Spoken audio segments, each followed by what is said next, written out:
foi metabolizado o açúcar? Então, o açúcar é uma molécula, né? A molécula de glicose tem ali uma molécula que ela já está na forma que ela vai ser absorvida. Então, por exemplo, a gente tem um pão. Ele tem um tamanho grande, o carboidrato dele, um polissacarídeo. Vai chegar ali, vai ser quebradinho em moléculazinhas menores e a gente chega ali no monossacarídeo, que é a glicose. Então, por isso que eu falei, qualquer tipo de açúcar, seja o demerara, o mascavo, o açúcar de coco, quando chegar ali no intestino, vai ser absorvido e vai ser quebrado glicose. Então, só posso pegar um gancho aí para tirar uma dúvida. Você falou do pão, que é um polissacarídeo. Sim. Mas quando vai quebrando, no final, o pão vai ter açúcar. Sim. Que é a glicose. Todo carboidrato, ele vira açúcar. Que essa deve ser a dúvida de muita gente, porque o pessoal fala, mas eu não como açúcar. Só que o cara tá se entupindo de pão e de outras coisas que no final vão ter um efeito similar. Isso, exatamente. Por exemplo, o leite. O leite, ele tem naturalmente açúcar, que é a lactose. É um disacarídeo, glicose com galactose. Glicose com galactose. E aí, quando quebra, vira a glicose e a galactose solta. São monossacarídeos. Mas o leite, ele tem açúcar. Próprio do leite, mas tem açúcar. O trigo, ele tem açúcar próprio do trigo e assim por diante. É por isso que eu falei que a gente não precisa do açúcar adicionado para sobreviver. Porque glicose a gente já obtém na alimentação normal. A batata, o aipim, as frutas, né? Fontes de carboidrato em geral. E o próprio fígado também produz glicose, né? No processo de gliconeogênese. Né? Então, por isso a gente não precisa do açúcar adicionado. Né? A gente não precisa para sobreviver. Aí, para adoçar, talvez, né? A galera com paladar mimadinho, que quer tudo docinho, né? Porque o ideal seria a gente se acostumar com o paladar normal né? Dos alimentos. Esse seria o mais ideal. Mas as pessoas estão cada vez mais acostumando o paladar delas, as papilas gustativas mesmo, com sabor doce. Quanto mais você se expõe ao sabor doce, mais você depende. Você se torna dependente. Inclusive o adoçante. E aí eu ia pegar o gancho exatamente disso, né? Quando a gente fala que... Muita gente fala, então vou ficar sem açúcar. Aí faz o quê? Sintope de adoçante. E eu, Malu, particularmente, eu prefiro comer coisas com açúcar do que com adoçante, porque o efeito em mim de adoçantes, geralmente, eu continuo com vontade de doce, eu tenho gases, eu tenho, às vezes, solto o meu intestino, às vezes, sei lá, prende, então depende muito do tipo de adoçante. Para mim, o adoçante, ele não é benéfico. Eu prefiro comer... que eu tenho um metabolismo bom para açúcar, né? Eu não tenho problemas, não sou diabética, não sou pré-diabética. Quando vai ter exceção, for consumir um doce, você honra a sua vontade com açúcar. Exato. E ótimo. Brigadeiro daquelas. Mentira. Mas de fato, a glicose, né? O açúcar, ele é muito mais fácil de digestão e absorção do que um xilitol, por exemplo, que é um adoçante, né? Mas que é muito rico em FODMAPs. Ele é um poliol. Né, um açúcar de álcool, vamos colocar assim. E aí chega ali no intestino, ele é fermentado pelas bactérias, aí produz gás. Tem gente que tem diarreia, tem gente que fica parecendo um balão. Assim, pra mim, não dá. Xilitol... Os polióis são difíceis para a maioria das pessoas. Todos os adoçantes? Ou especificamente tem algum que é mais tranquilo?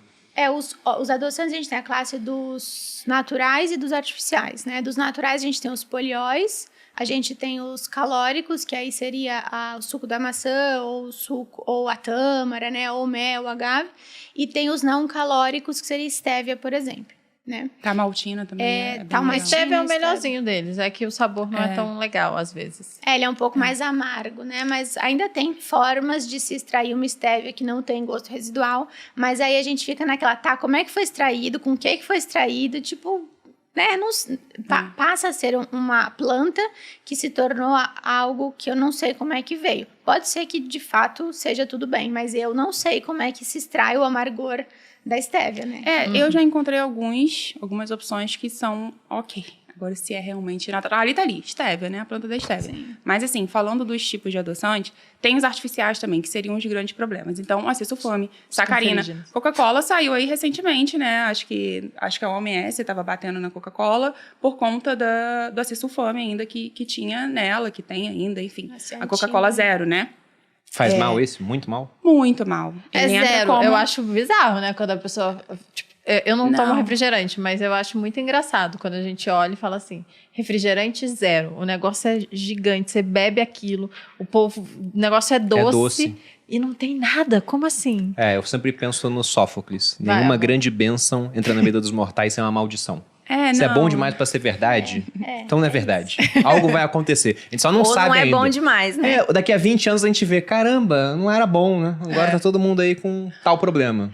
O que bate muito, não é cancerígeno. Assim, gente, câncer, muita coisa pode dar câncer, né? Mas eu nem bato nessa tecla do cancerígeno. É porque realmente é um aditivo alimentar, ele entra no seu corpo como um xenobiótico, e aí a gente evolui para disruptores endócrinos, que altera todo o equilíbrio hormonal, seja da mulher, seja da criança. Por exemplo, criança se expondo, ou do homem, mas criança se expondo a esses aditivos que estão nos alimentos industrializados, que é aquele monte de nome lá que a gente não conhece. Então, assim, acesulfame, aspartame, né, sacarina, ciclamato, são adoçantes artificiais. Sucralose. A própria sucralose, né, infelizmente, por um momento ela foi, né, veio a salvação, sucralose. Aí todo mundo amou. Esse que é o era problema. A benção. Esse é o grande problema, eu acho, dos industrializados, porque eles vêm sempre com uma benção, né? A gente acha que isso é muito bom. Sim. Que, nossa senhora, agora achamos igual até os polióis, né? O xilitol teve... Já estão batendo na stevia também. Teve uma época que todo mundo falava, nossa, isso agora sim é o melhor, porque ele é doce e é gostoso. É um adoçante gostoso, né? Mas piora muito a desbiose. Só que é isso. Aí foram usando, daqui a pouco você fala, eita, dá gases. Eita, não é tão legal assim. Eita, fico com diarreia. E aí vai indo e você vai vendo que não é tudo aquilo. Exatamente. Eu acho que esse conhecimento de saúde intestinal que tem mais atual, né? Se ganhando notoriedade recentemente, abriu muitos flancos para entender o que a gente come, o impacto do que a gente come.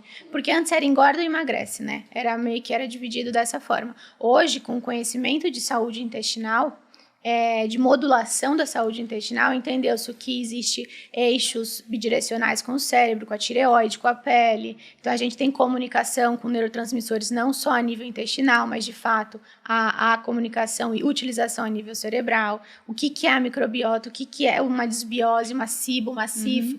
Então, ok. O que a gente come não é só caloria, né? Então, talvez...